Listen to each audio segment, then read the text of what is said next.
everybody, this is Dorothy Pacello with the Chicago Club. We are so happy to have you with us today. We miss you so much, but we know how much you really love to travel.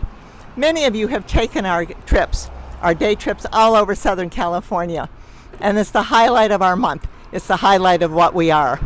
But we can't be with you on a trip, but we thought we'd try something different. We're going to take a day trip, we're going to take a walking trip, and we're going to be able to show you some of the great silhouettes and some of the different cities that we visit without getting on a bus. So hold on, get off the sofa, because we're going to be taking a trip to many of the favorite destinations that you've heard about in Bill's lectures that I hope you've enjoyed, but we're going to go beyond it, and it'll be live. It will be live in all of our favorite cities in Southern California. This morning we're delighted to have Bill with us. And if you know Bill, you love Bill. But if you don't know Bill, you're going to love him by the end of this session. So Bill, I'd like to introduce you. Thank you. Bill Hoffman from Hoffman Tours. Yeah. Thank you, Dorothy. And I do love the Chicago Club. I've been a tour guide for 7 years. My name is Bill Hoffman. They know me as Hoffy, and I love showing people beautiful cities and beautiful places. We've done over 45 tours with the Chicago Club, and we're going to get back on the bus real soon. So I started my tour business when I got my PhD from UC Irvine. I started to notice how many beautiful places there were in Southern California. And we're lucky here in Orange County. San Juan Capistrano is the birthplace of Orange County. So right now we're at the Mission San Juan Capistrano, which is the 7th of the 21 missions. So as I talk, I'm going to ask Carmen to stand up, and we're going to show you a little bit of the mission as I talk about it. So in this area in 1776, Franciscan missionaries began to convert Native American Ahashiman to the Catholic faith. And they built this incredible mission over the years. It's one of the most famous missions for several reasons. Number one, sadly, there was a terrible earthquake in 1812, and it destroyed the old stone church. When we go inside the mission on a future tour, we're going to look at that. Also, when Mexico mission fell into disrepair, but some heroes saved the mission, and they gradually started to rebuild it. When they rebuilt it, they discovered that these wonderful swallows were coming in, and suddenly San Juan Capistrano became a very important tourist destination. Now it's one of the most beautiful and visited missions, and it's a non-profit educational foundation. Here's Dorothy again. Here we are at the entrance of the mission in San Juan Capistrano. And one thing I want to remind you of, do you realize we're only 20 minutes from Laguna Woods? So that's going to be the beauty of our visit today, because it wasn't a long ride, and it's a ride you can do by yourself, and you can do it safely with your loved ones.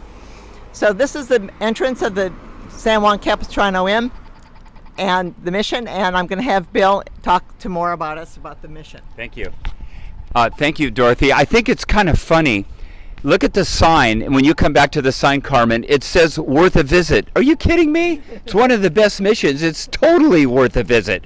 And 1776, I think you'd agree, is a pretty famous date.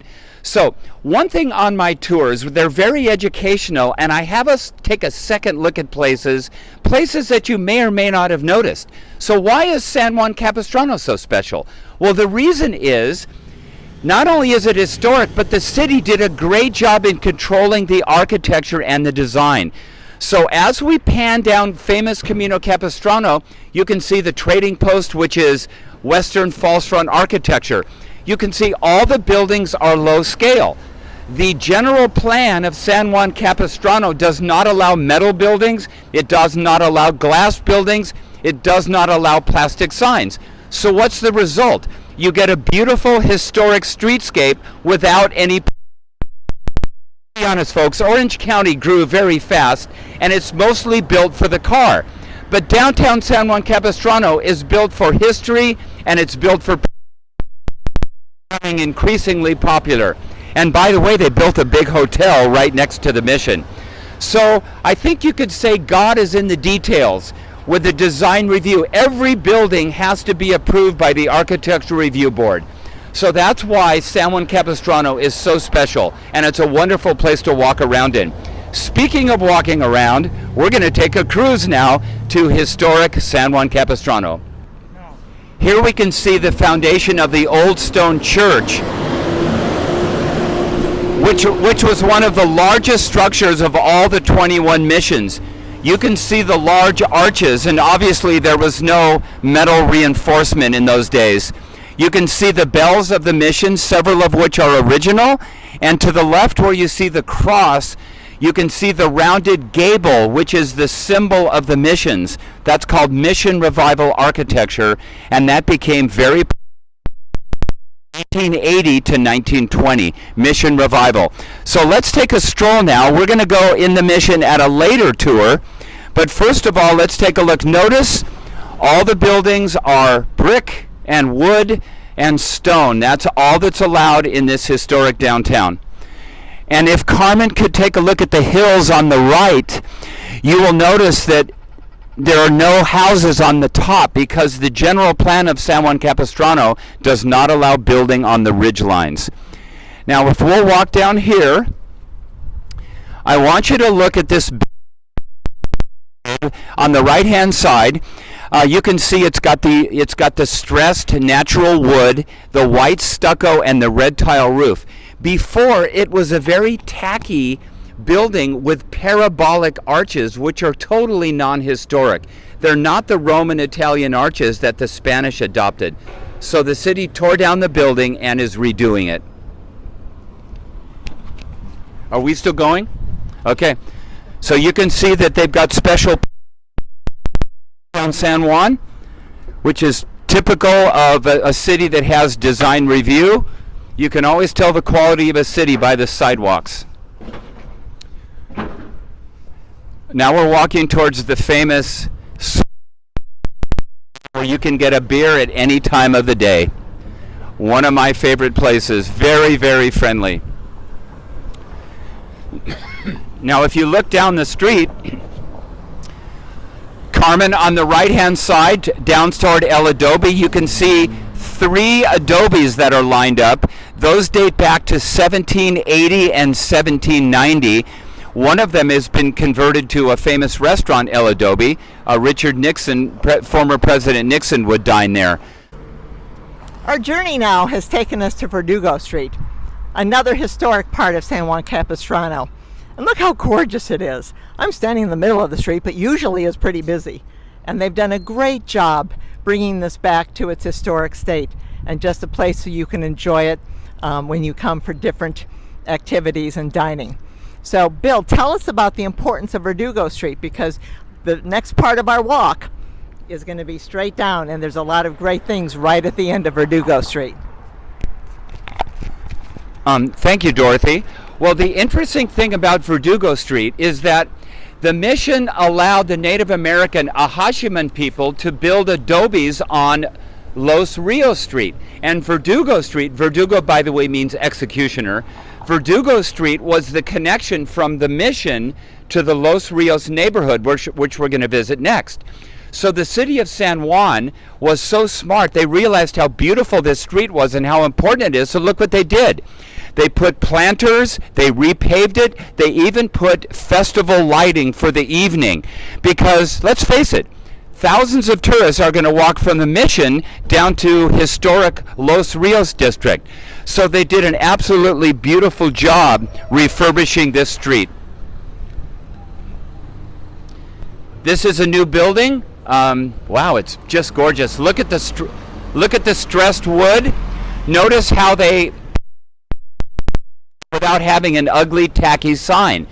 And look at the down lighting. The down lighting will highlight the sign. They chose a sycamore tree. That's a native California tree. They put some drought-tolerant landscaping in. This is one heck of a town, let me tell you. They also have a nice wine bar and restaurant called Rancho Capistrano. And look at the hay bales. That's typical because San Juan Capistrano is a very equestrian town. My sister-in-law is president of the Equestrian Society, and you don't want to mess with horse people. So there's a Regency Theater. They did a nice job at putting it in brick, part of the design review again. There's an increasing number of great restaurants. And then something great that San Juan Capistrano did is they put in a... I think they serve an important purpose. They allow people to park without destroying the streetscape.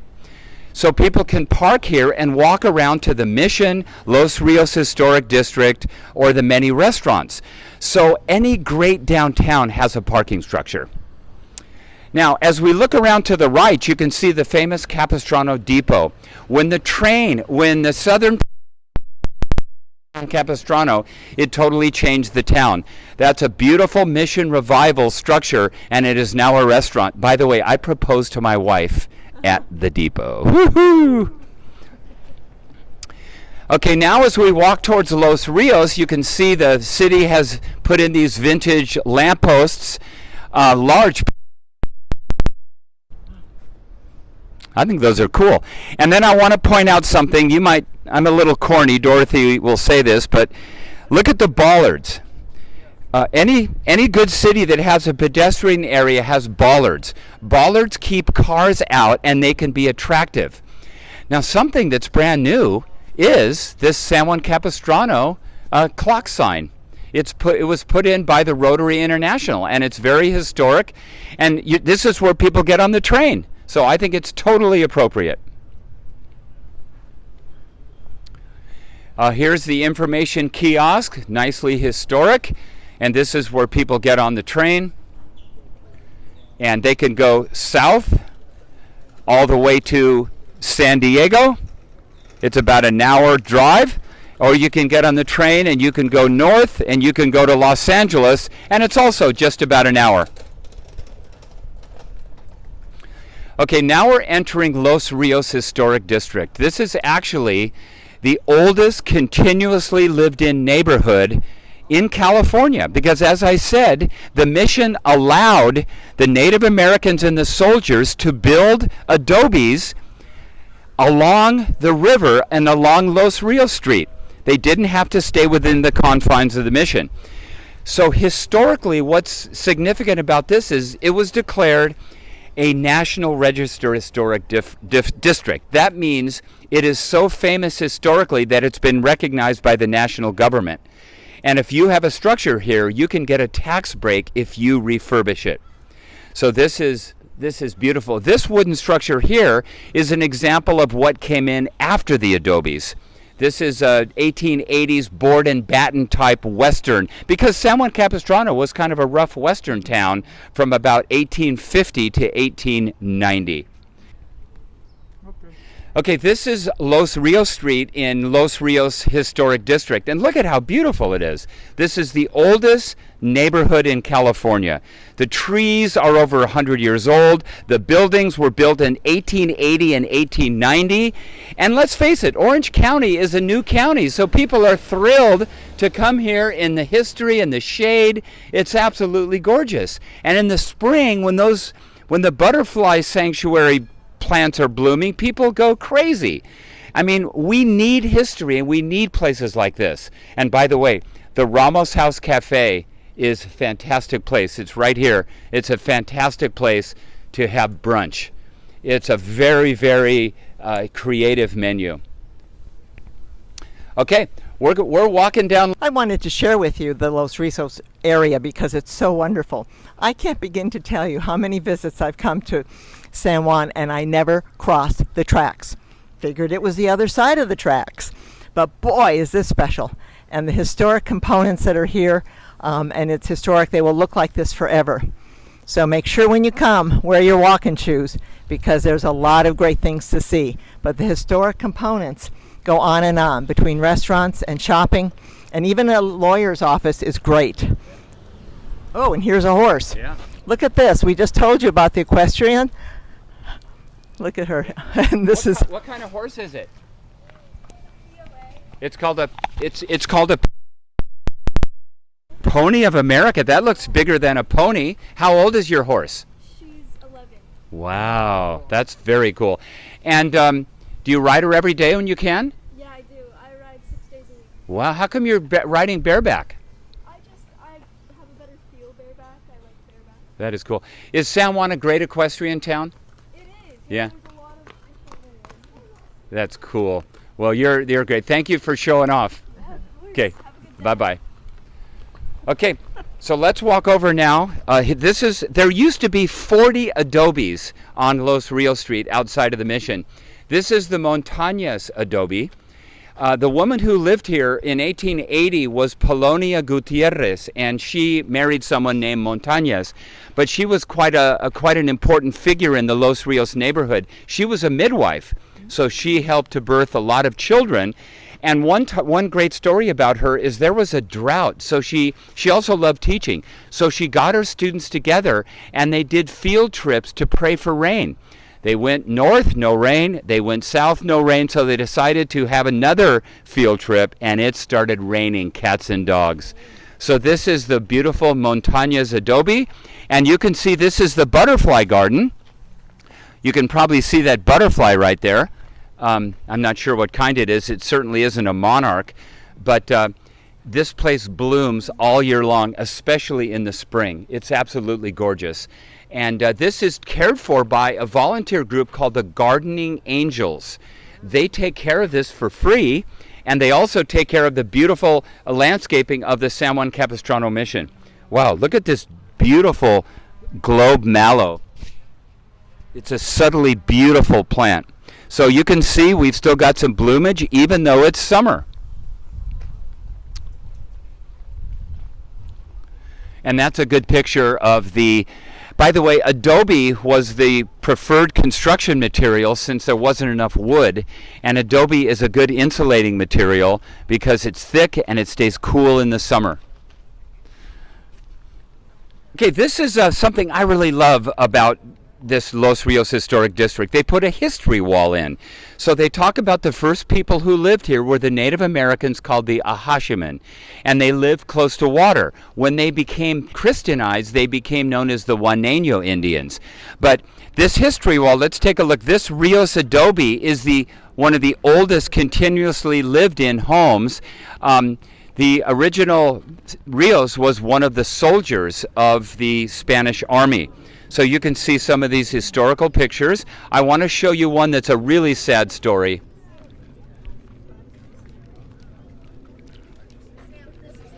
So if you take a look at this woman, Modesta Avila, she didn't like the train coming through because it was noisy. So one day she put her laundry out to block the train. She took it away before the train came, but she still got in trouble, and she was sent to San Quentin prison, and she died at age 22. Now that is depressing. Isn't that sad? All she wanted to do was get a little less noise in town. So there's the depot you can see before a lot of landscaping. Here's one of the original residents, Damian Rios, whose family still lives in that adobe. And there's Delfina Olivares, who has a beautiful coffee shop right down the way, and Chief Clarence Lobo of the Juaneño Band of Indians. And I want Carmen, the city of San Juan, they really have a good touch. Look at this beautiful Los Rios Park. They use beautiful stone, drought-tolerant landscaping. They have a parking structure, not a parking structure, a parking lot which is dirt, which is appropriate. This is historic. You don't need to pave everything. And look at these kids. They're enjoying their muffins here, beautiful sitting space, their shade. This place is, I think this is the coolest place in Orange County. I mean, it's historical, it's comfortable, and it's beautiful. Okay. Oh, yeah. Okay, so this is the Rios adobe, and Stephen Rios is in the same family that first settled here in the late 1700s from a Spanish soldier family. Really? Yeah, whoa. Because there's the bristlecone pines, up by... Up high in Colorado, we have a lot of them, and So this is the Los Rios Historic District sign. Notice it says National Register of Historic Places. That is the second highest designation that a district can have. The only higher designation is a National Landmark District. For example, Savannah, Georgia, Charleston, South Carolina are National Landmark Historic Districts, but this is the second highest designation. So Carmen's going to show you the connection from Los Rios District to Verdugo Street. Isn't that a beautiful connection? And look at how they dolled it up, and I think it's totally appropriate. Okay, so we're going to conclude our walking tour at the O'Neill Museum, which is the headquarters of the San Juan Capistrano Historic Society. And if you take a look at the structure, it's typical Victorian. Victorian architecture means architecture before 1900. You can see the lace barge board right underneath the 1331 address sign. You can see the decorative small fencing. This decorative woodwork was typical of Victorian architecture. I would call this home folk Victorian. Also, the man who lived here was Juan Garcia. He was a saloon owner, and this structure was actually closer to Camino Capistrano, but he sadly was murdered, and they never found out what the motive was. One thought was they wanted to get his property. But anyway, another family called the Pryors bought the residence, and they moved it here to historic Los Rios Street. Now, the last thing I want to say is it's called the O'Neill Museum because the O'Neill family donated $60,000 to refurbish this museum, which I think is wonderful. Remember, the O'Neill family Richard O'Neill rancho from the Forster family, and that became Mission Viejo, Rancho Santa Margarita, and Rancho Mission Viejo. So the O'Neill family is a ranching family, and they also develop beautiful planned communities. So I hope you enjoyed our walk through history, and I want to bring it back to Dorothy. Remember to take a second look. There's lots of beauty around. Thank you, Bill. This has been fabulous, and I hope you enjoyed our walk through San Juan Capistrano. I know we're not on the bus. I know we're not all together, but we would love to have you come to San Juan and enjoy the things that we have this morning. Remember, it's a short ride. It's 20 minutes. And look at that car. Somebody left their car here. It's been a while, but needless to say, you can drive to San Juan, enjoy your day. Come hungry, because there's a lot of great restaurants, and we'll talk about that on another visit with us. But we appreciate your time. We look forward to seeing you again. So in the meantime, consider this a hug. We love you. Bye-bye. Welcome, everybody, to my talk on California history. My name is Bill Hoffman, and I'm the loyal tour guide for the Chicago Club. People know me as Hoffy, and my tour company is called Hoffy Tours. Since we can't get on a bus quite yet, I'm going to lead you on a series of fun virtual tours through the Southland. I've been a teacher all my life. I taught high school and college. Really love teaching, so I hope you enjoy these talks that I'm doing. They're supposed to be educational, and I think they'll be fun. Today's talk developed from a lot of the wonderful places that we visited on our tours. California history is really all around us, on our street names, our city names, and historic monuments. I wonder, did you study California history in 4th grade? I know I did. Quite frankly, I don't really remember anything except I made an adobe brick, which I dropped on my way to school. So I started researching California history, and I found out that it has a really amazing story to tell. In only 100 years, it went from an area of Native American societies to a Spanish colony, to a Mexican territory, to the 31st state of the United States. It's a story of Spanish explorers, Franciscan missionaries, Mexican ranchos, and even a gold rush. So come and join me as we explore these amazing 100 years of California history. And by the way, I love the Chicago Club. Okay, my talk is going to focus on the period of time from Spanish colonization to statehood. So we'll go to the second slide. What I found to be quite amazing, in less than 100 years, California saw tremendous change. First of all, we had the Native American period from 13,000 BC to the 1700s. Then we had European exploration, then Spanish colonization with the missions, and then the Mexican Rancho period, and then California statehood. So if you look at the time when the missions were established to when California became a state, it's less than 100 years. So it's hard to believe how much happened. So before we look at that 100 years of history, let's take a look at the Native American period. The Native Americans came to California and North America from Asia. They crossed the Bering Strait 15,000 years ago. And unlike what happened in central Mexico, where one large group dominated the area, which was the Aztecs, California had scores of diverse cultures. You can see from this map some of the many different Native American cultures that were dominant in California. They spoke over 100 mutually unintelligible languages. Some of the language families were Shoshonean, Algonquin, and Uto-Aztecan. And it turns out that California had one of the highest population densities of Native Americans of any part of the US. These different Native American groups had different specialties. In the Northwest, they needed more canoes because there were more rivers. In the Northeast, there were salmon and acorns to harvest. And the picture on the bottom left is the Chumash group, and they built these tunnels to go across to the Channel Islands.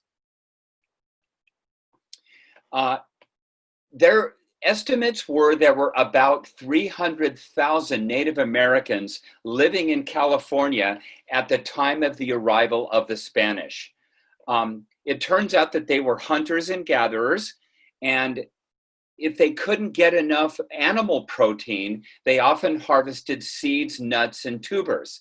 As a matter of fact, acorns were a very important part of their diet. But acorns have a lot of tannins in them. So you have to soak them in water to get the tannins out, and then you crush them. But it turns out that it's quite a lot of protein when you do it that way. Some of these Spanish explorers described the Native Americans as diggers because they would often dig into the ground for tubers and roots. As far as animals they hunted, well, let's take a look at the next slide. They hunted salmon, trout, elk, deer, rabbits, and also many types of birds. But agriculture was not possible in most parts of California because the climate was too dry. Also, these Native Americans were protected from the epidemics that struck the East Coast Native American groups that were brought over by the Europeans because of the Sierra Nevada mountains and the desert. As far as what the Native Americans look like, well, remember, there were many different tribal groups, but because the climate was so warm, they tended to wear little clothing. They wore animal pelts, sometimes plant-based clothing, but it was a warm climate, so they didn't overdress, that's for sure. So this picture right here is near San Juan Creek, and you can see that the climate was wetter, and this particular group is building what they call quichas, which are homes that are conical, made from small trunks, and then they would put reeds over the top for protection. An important part of the Native Americans' life was basketry. Since they were hunters and gatherers, they needed baskets to gather medicine, to gather roots and berries and things that they had. And the basketry of the Native American groups in California is quite famous. It's one of their cultural specialties. They were for gifts, they were for medicine, they were for carrying babies.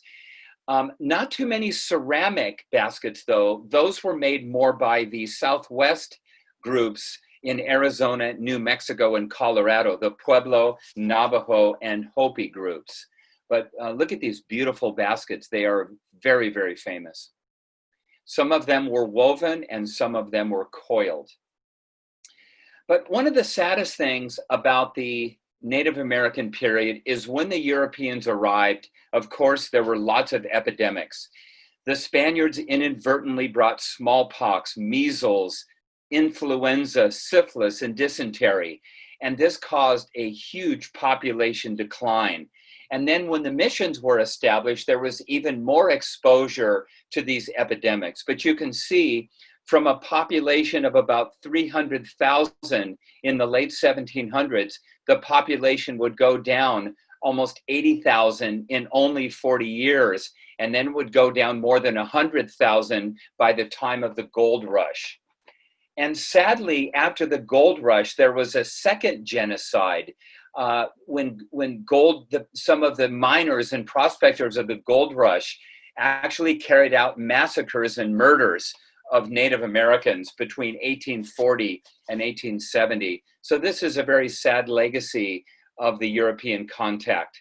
However, the good news is that the 20th century rebound, California now has over 700,000 Native American groups, the largest in the US.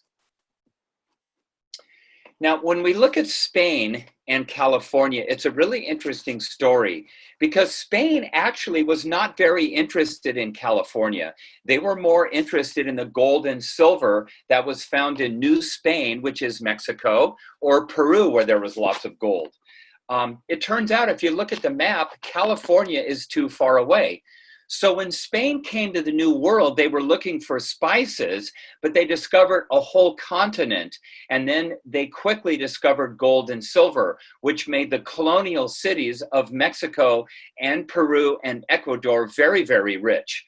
They were able to buy the spices from the Philippines. They shipped them back to Spain. They shipped back the gold and silver. And they were able to buy goods from England and the Netherlands to finance the lifestyle of the Spaniards. I think the Spaniards should have built a few more factories rather than castles, but that's another story. But since there was no gold, California was kind of off the map for the Spanish explorers. The first Spanish explorer was the famous Juan Cabrillo. He was actually a conquistador who helped Hernan Cortez conquered the Aztecs in the city of Tenochtitlan in central Mexico. He later he lived in Guatemala. He did have slaves, and he went up the coast with his galleon, and he explored California for the Spanish king. He first entered California in San Diego Harbor in 1542. So that's the first European contact in California. He went all the way up the coast past San Francisco, but interestingly enough, he never discovered San Francisco Harbor, which is, of course, our greatest bay or harbor. He did hypothesize that the Native Americans were a subsistence culture, that there wouldn't be a lot of gold or riches, and Spain was really then not so interested in California. It also turned out that he was attacked by Tongva warriors on San Miguel Island. And when he came off the boat, he broke his leg and he developed a gangrene. And he is buried actually on Catalina Island. But the Spaniards wouldn't come back for almost 80 years, and then they wouldn't come back for another 100 years. Here's a picture of Juan Cabrillo's famous galleon, the San Salvador. These galleons were called the stallions of the sea. They had a great capacity for cargo. They had to store, of course, a lot of gold and silver and supplies, and also horses, and they held up to 90 sailors. So you can go down to the Maritime Museum and actually go aboard the recreation of Juan Cabrillo's San Salvador. A really fascinating thing about California was early map makers thought that California was an island.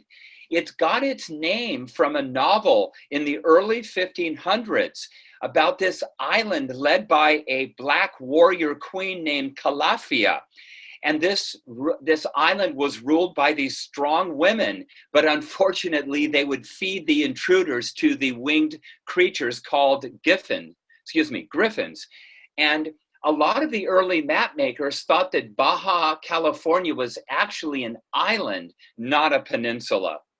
And many of the early explorers talked about a place called the Strait of Anian. it was a passage to Asia and to the rich area of spices. So there's a picture of what they thought early California was, and that was actually the Bering Strait. But early map makers thought it was the passage to Arctic North America or to Asia. So California gets its name from Queen Calafia, a mythical island called California. So I think that's kind of a fun way to start our history of California. Another famous explorer now was Sebastián Vizcaíno, who in 1602 left from Acapulco and he came up the coast of California. He even went past San Francisco, and he actually renamed areas that Cabrillo had named. He named Catalina Island, Carmel, the Santa Barbara Channel Islands, and Monterey. But once again, he did not do a lot of inland exploration, and since there was no gold, Spain was not interested in settling this area and would not return for over 150 years. Now comes Gaspar de Portola, one of the most famous explorers of California history.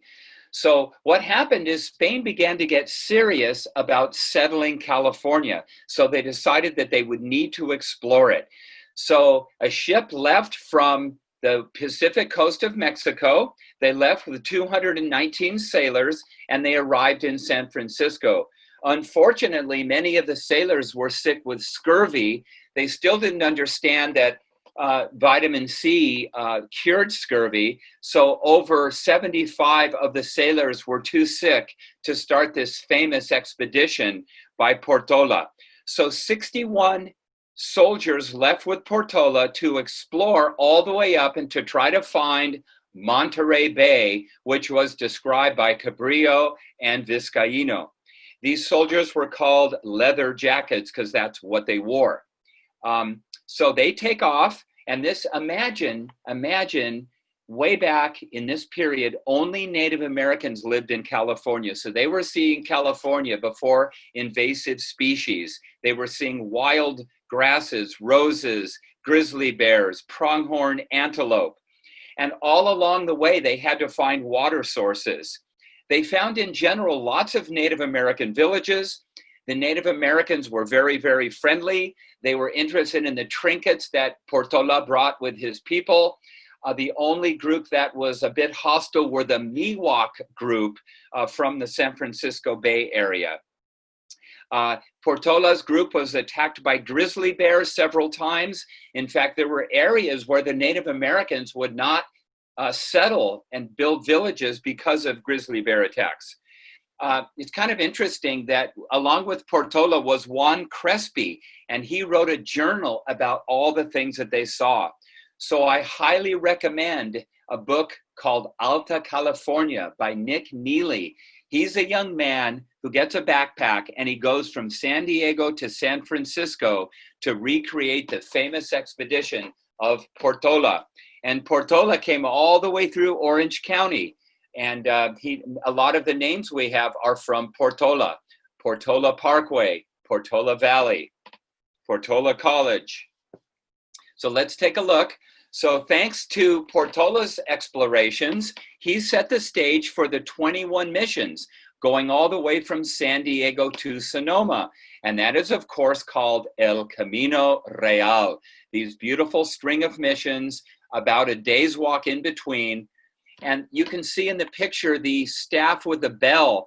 When you see the staff and the bell, you know you're on the royal road of the missions. And the photograph on the bottom right are the mustard seeds. The urban legend is that Portola and his soldiers would drop mustard seed along the ground so that the Franciscan missionaries could follow easily from one mission to the next. As you know, those mustards are now an invasive species in California. We'll never get rid of them, but they are quite beautiful. So the California strategy was to develop Upper California or Alta California. They needed to build missions, pueblos, which are towns, and presidios, which are forts. They knew that they had to compete with the English. Sir Francis Drake arrived north of San Francisco in 1579. In fact, there's a National Historic Landmark, Drake's Bay, where he claimed part of California for England. And the Russians were interested in California for the seal pelts and for the otter pelts. So California had to get serious about colonizing and developing California. On the bottom right, you can see the soldados de cuero, the soldiers with the leather jackets. So Spain built 4 military districts called presidios. And the presidios were typically in a quadrangle, in a square, so they could be defended. There's one built in San Diego, Santa Barbara, Monterey, and San Francisco. And they weren't actually attacked that often, although there was a French pirate who also lived in Argentina named Bouchard. He did attack and burn Monterey in 1818, and he did a smaller attack at San Juan Capistrano. Now, obviously, these presidios would be built close to the shore because they had to keep their eye on possible pirate raids. The most beautiful presidio and the most restored is the one in Santa Barbara. I really recommend going there, and there's an interesting story behind it. Bouchard the pirate was off the coast contemplating an attack, so the soldiers of the presidio convinced the townspeople to walk back and forth along the ramparts so that the presidio would appear to have more people than it actually had. So I recommend the Presidio in downtown Santa Barbara. Now, as the Spanish built missions and pueblos and presidios, they needed a building material and there weren't enough trees, so they used adobe. Adobe is simply clay with straw, which is allowed to dry. And they could build walls that were 2 to 3 feet thick, which could be very solid, which could keep buildings cool in the summer and warm in the winter. They provided good insulation, although they could rarely be several stories. So another problem, though, with adobe is when it rains, the adobe, being mud, would simply wash away. So the Spanish, with the help of the Native Americans, would grind up shells and limestone, and they would cover the adobe with this white coating, and that would prevent the adobes from washing away and keep them quite strong. They also had to have lighter pitched roofs so that the building wouldn't collapse. So there was usually a wood a wood ceiling, and then there was red tile above it. On the picture on the right is Old Town San Diego. By the way, there were missions in Baja California, quite a few of them, as a matter of fact. They were built even slightly earlier than the Franciscan missions. They were founded mostly by the Jesuits, but the Jesuits were deemed to be too powerful by Carlos III, the King of Spain, and he expelled the Jesuits from the Baja missions, but many of them are still there in Baja California. So how did the mission system work? It was kind of an ingenious setup. The idea was that if Spain could baptize the Native Americans and they could become citizens of New Spain, of Alta California, they could become part of Spain and its colonies, and that would make Spain more powerful.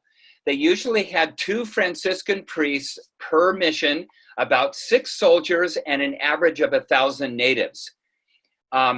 You can see this diagram. You can see in the front is the barracks of the soldiers. You can see the mission grounds, which is a quadrangle where lots of the work happened. And in the back, you can see the rancheria. The rancheria is where the Native Americans lived, and then they would work during the day. You can also see on the bottom left, you can see what looks like a ditch. It was always very important to bring water to the missions. And those waterways were called zanjas. Z's are pronounced in Spanish like an S. Those are zanjas. So these missions some of them were actually quite elaborate. They raised cattle, horses, and sheep. They had specialty crops, including corn and grapes for wine. They had skilled vocations where they tanned hides and they made soap and candles. And the Spanish tried to be careful to allow the Native Americans to practice some of their traditional dances and festivals. But then again, they were being converted to Catholicism, which was a totally different new way of life. They estimate that about 15% of the Native Americans rebelled against converting to Catholicism. They often fled the missions. They were captured and punished. There were definitely some revolts. There was a revolt against San Diego's mission, and there was a large revolt by the Chumash in the Santa Barbara missions. But the whole idea was to convert the Native Americans to a totally different religion. Their religion previous was animism, a worship of nature. The Native Americans' forced labor was important for the missions, and these newly baptized Native Americans were called neophytes because neo means new, brand new, and they were recently baptized to the Catholic Church, and they obviously did the hard labor. They could not go back to their old way of life in many cases because the Spanish cattle had destroyed the native grasslands. And yes, there were lashings that were meted out as punishments. But these missions are our most famous link with our early history in California. So let's take a look at some of the missions. One of the biggest missions is Mission San Luis Rey. It's actually a National Historic Landmark, which is the most prestigious nomination that a building or site can get in the United States. It's called the King of the Missions. It has 200,000 acres. It had 3,000 Native American workers and 65,000 livestock. It is located between San Juan Capistrano and San Diego and has an absolutely beautiful church. The Carmel mission is one of the most beautiful. That was the second mission, and that would become the headquarters of the mission system. This is where Father Junipero Serra, who became a saint, lived for the most part.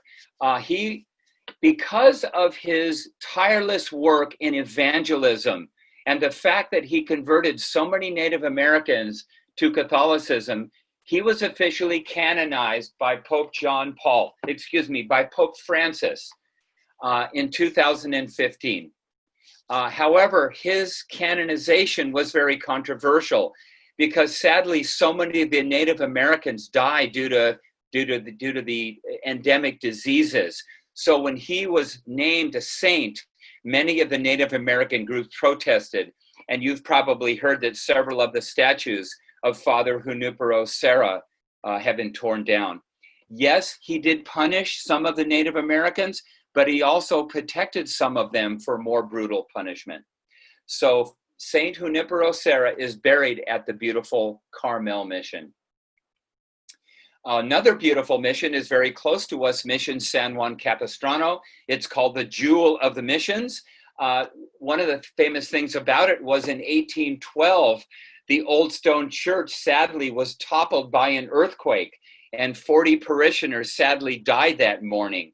And since there was no reinforcement, they never rebuilt the old stone church, and it is now a memorial to those who have perished. Also, the return of cliff swallows that migrate every year from Argentina became a famous tourist draw, along with a song about the return of the swallows in Capistrano, made San Juan Capistrano one of the most famous missions. And it is also one of the most popular and heavily visited missions. Absolutely beautiful. Look at those California poppies. San Antonio de Padua is a beautiful mission. It's actually located on property that was donated by William Randolph Hearst. And over the Santa Lucia Mountains, which were named by Vizcaíno, by the way, is where Hearst Castle is. And Julia Morgan, the famous California architect, designed a beautiful hotel very close to Mission San Antonio de Padua. Another great mission is Mission Santa Barbara. Mission Santa Barbara is continuously operated by the Franciscans. They were never expelled from that mission.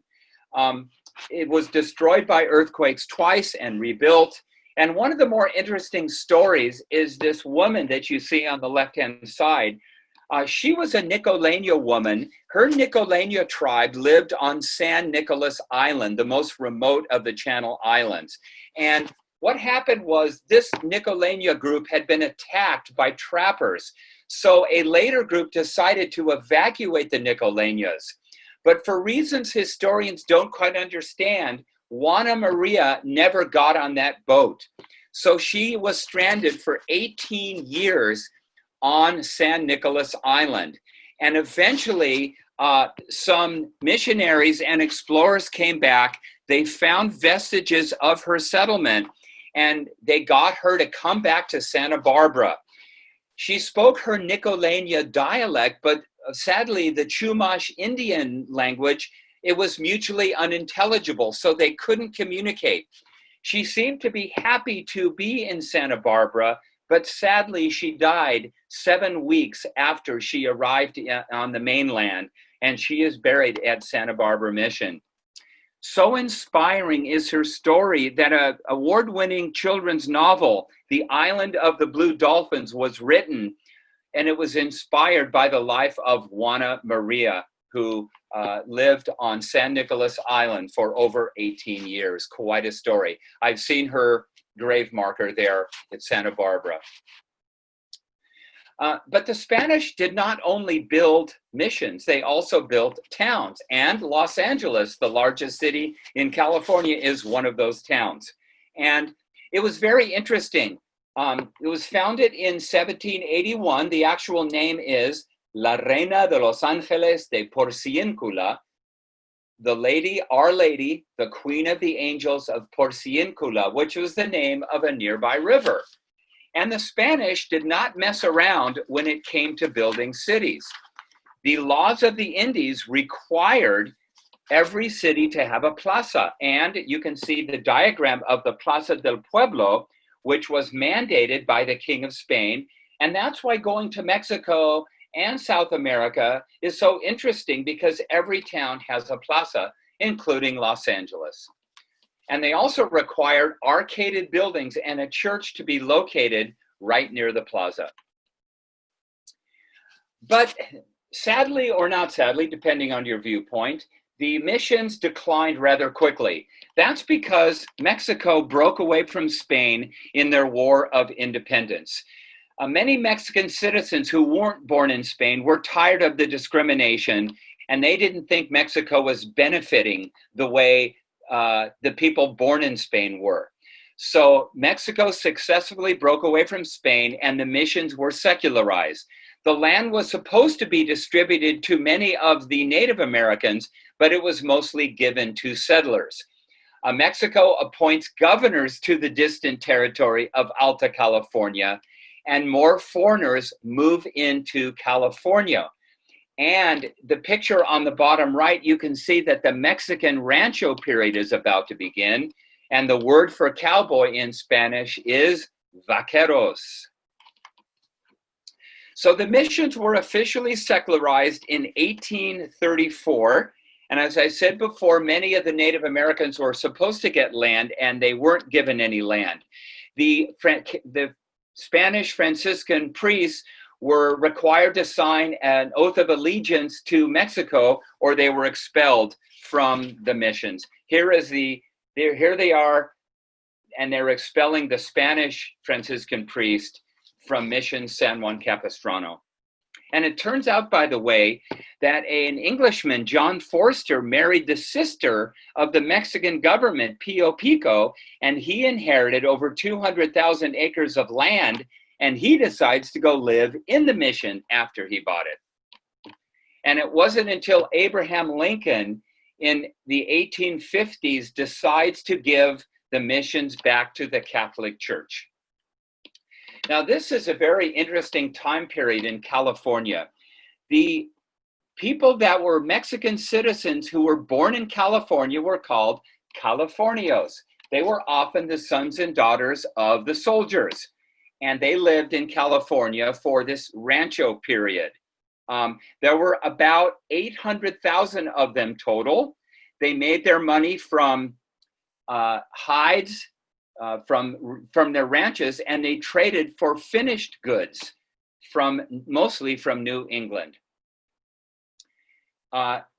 Their economy, as I said before, was based mostly on ranches, and they started to begin trading with these ships that came from Boston. These Boston trading ships were actually called department stores on ships, because they had finished goods like furniture and metal and spices and perfume that the Californios needed and wanted. And the diagram on the left is one of these New England traders who's throwing the cowhide off the cliff onto the boats. Now, one of the most famous of these Yankee traders is Richard Henry Dana. He wrote a book called 2 Years Before the Mast in the 1840s. It's one of the few books about California written from the perspective of a US settler of what early California was like. So he came around Cape Horn, and by the way, you can look at the map on the left. That's a 3-year trip around the treacherous Cape Horn. And his ship, the Pilgrim, went up and down the coast of California, trading finished goods for hides, which would go back across to Boston to be made into boots and leathers and hats. He describes getting off the ship in Santa Barbara and seeing one of the famous fandangos, one of the parties that the rancheros, the Californios would give. And I thought one of the things great about him was he wanted to fight for sailors' rights. So when he got back to New England, he became a lawyer and he fought for sailors' rights, because you can imagine in the 1840s and 50s, sailors did not have lots of rights. So I think Dana Point named themselves after a hero, Richard Henry Dana. You might have heard that the Pilgrim, the replica of the Pilgrim, actually sank in the harbor recently, and they're currently restoring it. These hides were so important to the California economy, they were called California banknotes. Not only would they use the hides for furniture and leather, they would also use the fat that they rendered for soap, tallow, and candles. Now, this rancho area is very interesting, because the Mexican governors were given the authority to give large land grants to soldiers' families and to people that they felt were worthy. And they gave over 450 land grants. And many of the names of the areas that we know of, like Santiago, San Joaquin, Trabuco, Mission Viejo, come from these rancho area land grants. Now, this era of California history really interested me, the golden age of ranchos. These California ranchers were aristocratic. It was almost a feudal style agricultural economy. They didn't really need money because they would sell the hides for the finished goods that they wanted. So it was an economy based on barter, honor, and trust more than money. Here's a picture of the famous fandango, which was the 2 or 3 day party they would use to celebrate a saint's day or a birthday. And one of these was witnessed by Richard Henry Dana. This was the era of dons and doñas. By the way, the mascot of University of San Francisco is the Dons. So it's also interesting to note the architecture and the extent of these ranchos. It is huge acreage. The average rancho land grant was 18,000 acres, and that totaled almost 9 million acres of land in California. So as you go up and down the coast, you can see that California has preserved many of these rancho headquarters or ranch homes. And the boundaries of the ranchos are also quite interesting. You can see the names. The Spanish land grants before Mexico broke away from Spain: San Pedro, Los Feliz, Simi, Las Virgenes, Santa Ana were Spanish land grants. Mexican land grants included Temescal, La Brea, Los Alamitos, Cerritos, Tahunga, Duarte, and the list goes on. And one that's close to Laguna Woods is Rancho Santa Margarita y Las Flores. Bolsa Chica is not far up the road. But the Rancho period does not last very long. Remember, I said in less than 100 years, we go from a Native American period to a mission period to a ranch period. And the Rancho period did not last very long because war would break out between Mexico and the US. And then the gold rush would bring in so many settlers. 500 vessels would come into San Francisco Harbor in 1849, that the Rancho period would come to a slow decline. Now, the American military would obviously have a very uneasy alliance with the Mexican governors because prior to 1848, remember, California still belonged to Mexico. There's a great book I recommend called The Decline of the Californios. It's about how after California became a state, these Mexican citizens called Californios were still allowed to own these large acreages, but slowly but surely they lost their land title because they didn't have the proper documentation, and they often lost in court. Sorry, I went in the wrong direction.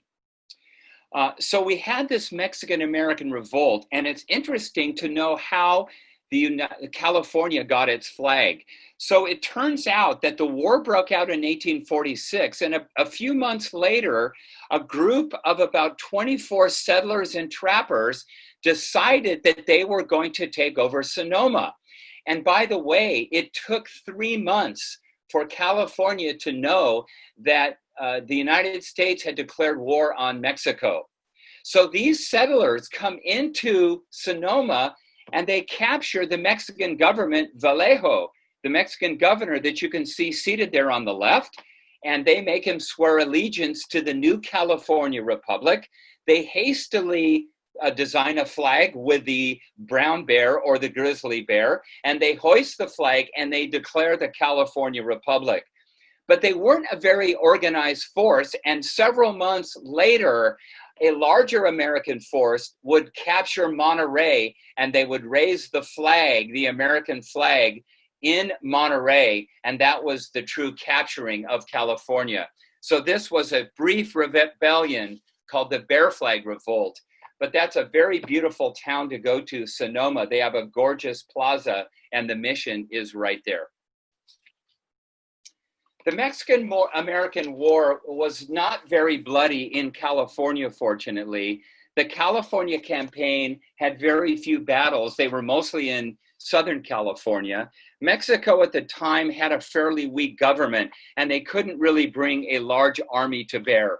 There were several battles east of San Diego and San Pascual. There was a battle in San Pedro and in San Gabriel. But remember, there were only about 1,500 California residents, and many of them really were almost more like Californians than they were Mexicans. So they had sort of a loose allegiance to Mexico, and they weren't anxious to fight.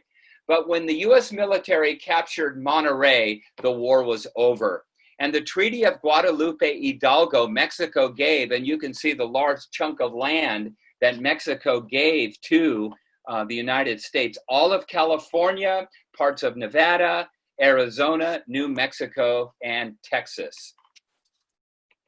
But interestingly enough, that treaty and the Treaty of Cahuenga said that the Californios who owned these ranches could still hold the title, and many of them would become US citizens. So as I said before, the treaty guaranteed the property rights to the Mexican Californios, but they would have to prove their title to the Lands Commission, and many of their property deeds were not regarded as sufficient, and many of them lost their land. So as you go up and down the coast of California, some of these original Californio families certainly continue to own land and are now US citizens, but many of them did lose their land. So I think you'd agree this is a pretty amazing history. A lot happened in a short period of time. So what's the legacy of this time period? Well, first of all, the mission period is certainly important in our curriculum. It's part of the fourth grade curriculum. And over 500,000 kids visit our missions every year. But there is, of course, a change in focus. It's not now a sort of sanitized version of how happy the Native Americans were, because in many cases, as you know, that was a tough life, and many of the Native Americans died. So the new curriculum is more realistic, and it says, what was life like for the Franciscan priests? What was life like for the Native Americans? I remember that I had to build an adobe brick for my mission project, and I sadly dropped it on the way to school. But our missions are a very, very important part of our legacy. And in Mission San Juan Capistrano, there's a very interesting room on the Native Americans and how they lived off nature. Also, the Mexican land grants are very, very important. Because of these Mexican land grants, they had so much land that American settlers and American citizens could go in and buy property, and they could buy huge tracts of property, and they could build these amazing planned communities. They could, for example, Irvine was based on Rancho Santiago and Santa Ana's huge rancho. Mission Viejo was built from Rancho Santa Margarita y Las Flores. So is Ladera Ranch in Santa Margarita. And by the way, Camp Pendleton and the US government actually bought part of that ranch, which was originally part of that original Mexican rancho. Rancho Niguel, that Mexican land grant became the city of Laguna Niguel. So Southern Orange County is super famous for these planned communities, and they probably wouldn't have been possible without these large Mexican land grants. Also, there's the mission myth. There was a famous author named Helen Hunt Jackson, and she wrote a novel in 1884 called Ramona. It's about a California girl who's half Native American, and she falls in love with a Native American worker, and they leave their home, and they face all sorts of disasters and discrimination. But the book was actually meant by Helen Hunt Jackson to show attention to the discrimination against Native Americans. But what it actually did was it got people fascinated in coming to look at these missions and learning about the Spanish, Mexican, and Native American past. It actually caused a boom, including the Ramona pageant. And later she would go to Congress and continue to fight for Native American rights. And she didn't necessarily mean this to be just a tourist novel that would spawn tourism. Also, some of the legends of California. Here's Joaquin Murrieta, who is called the California Robin Hood. He was a Mexican who lived in Southern California, whose family was attacked and several members were killed. So he goes on a rampage and he fights and steals property from some American settlers. And he was later killed. And some people think that that sponsored the Disney movie Zorro, and also The Curse of Capistrano, starring Guy Williams. And also, one of the legacies of this California period is ranch life. One good example is the Leo Carrillo Ranch. Leo Carrillo was a famous Mexican-American actor. He was Pancho in the Cisco Kid, and he donated land to California. He became a parks commissioner, and he established a famous ranch in Carlsbad. And that single-story look of his ranch became very popular in the 50s and 60s in Southern California. That's the ranch-style home you can see on the bottom left. And also, this famous California history is part of our Spanish-Mexican legacy. Santa Barbara, which is probably the most famous town for reviving the Mexican-Spanish period. They have their fiesta days every August where they relive their history, and they basically close down the town for the entire week. Oh, another fun story about that.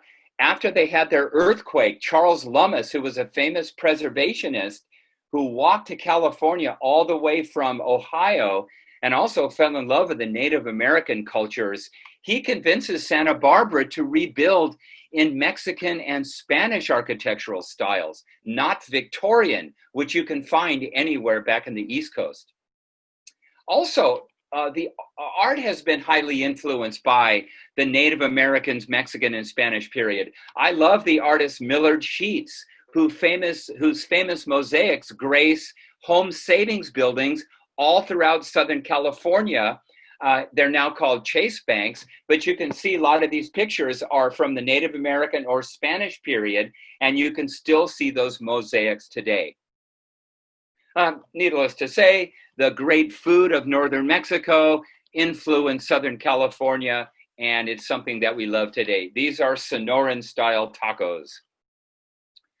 Also, the mission-style architecture of the rounded gables became known as Mission Revival. Look at the picture on the bottom. That's actually the California Pavilion.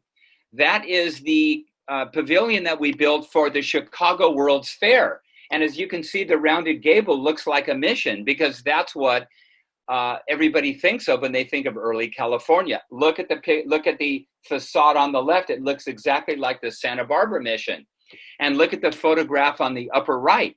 That is the train station in Fullerton. Look at the rounded Mission gable. And of course, Taco Bell would use the Mission gable. Why not? That's early California architecture. The old Herald Examiner building, gorgeous building, built by Julia Morgan in downtown Los Angeles, Mission style. And then, of course, a lot of our famous old towns and parks are graced with Mexican and Spanish colonial architecture. Here is the beautiful Balboa Park on the left, very gorgeous Mexican churrigueresque architecture that was meant to commemorate the opening of the Panama Canal. And the Santa Barbara County Courthouse, which is a National Historic Landmark, is a beautiful example of early Spanish 1920s architecture. And it's also a National Historic Landmark. And also demographics. There's about 13 million Mexican American residents in California, and about 500,000 of them claim to be descendants of the Spanish and Mexican periods. We also have almost 1 million Native Americans who live in California, the most in the United States. You can see the diagram on the bottom left. That's the number of Mexican Americans who live in the United States. The diagram in the middle is the Native American groups in California. The picture on the right is the Agua Caliente Casino near Palm Springs. So here's my conclusion. I hope you've enjoyed this, but in less than 100 years, it's kind of amazing what happened in this state of ours. First of all, the Native Americans went from a hunting and gathering lifestyle to being converted to Catholicism, and for them it was a tragic period of change. Many of the Catholic Franciscan missionaries, sadly, would fill out more death certificates than birth certificates due to these epidemics. And then we had the period of Spanish colonization. It was about a 50-year period of the building of the missions. And certainly it caused major changes. It set the stage for the westernization of California. It set the stage for the Rancho period and the new economy of California. Then we have the Californio or Rancho period. I call it the brief pastoral period of California. That was a period where ranchos and cowboys were showing the lifestyle of California, and they were increasingly trading with the East Coast traders who would come up and down the coast. And then finally, we had the period of rapid immigration in the late 40s, and Manifest Destiny would win out. Gold would be discovered, and California would become the 31st state in the Union. So I hope you've enjoyed this presentation on California history. The more I study California history, I realize there's so much to know. And until we can get back on a bus again, I'm going to do these presentations once a month. I love doing them. I'm going to do a presentation on the history of Orange County and why Orange County broke away from LA County. By the way, my daughter was just married at the old Santa Ana courthouse. I have a fun presentation on nature in California. How can nature survive in a state of 40 million people?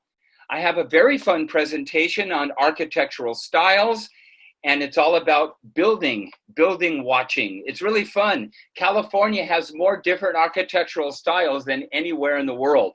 And then I have a fun lecture on the 20 most interesting places in Southern California. So until we can get on the bus with a wonderful Chicago club, we're going to have some fun lectures, and we're going to explore our beautiful state with these lectures. Be well, everybody, and I really enjoyed this, and I look forward to talking to you again. Be well. Bye-bye. This is Bill Hoffman.